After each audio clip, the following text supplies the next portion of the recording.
আজকে লাঞ্চে কি রান্তাছো? আজকে বেশ কিছু নাই, রান্নার আছে একদম সিম্পল।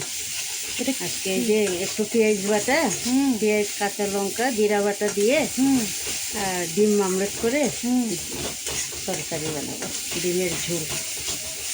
আচ্ছা। এখন হয়ে গেছে মশলাটা কষানো।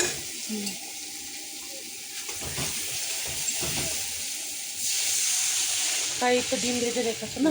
ডিম অমলেট করে তরকারি। আর এটা কি,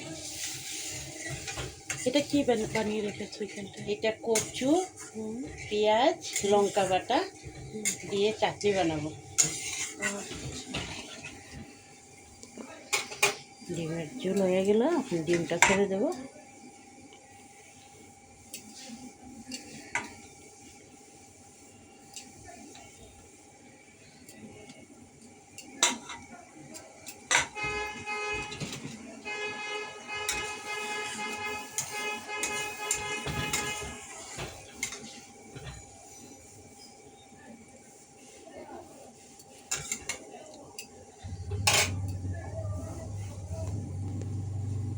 যখন ঘরে যখন থাকবে না কিছু, যদি ডিম থাকে তাহলে ঝটপট করে 2টা ডিম অমলেট করে এরকম পেঁয়াজ বাটা লঙ্কা বাটা জিরা বাটা অল্প দিয়ে একটা ঝোল বানিয়ে নেবেন, একদম অসাধারণ লাগবে খেতে।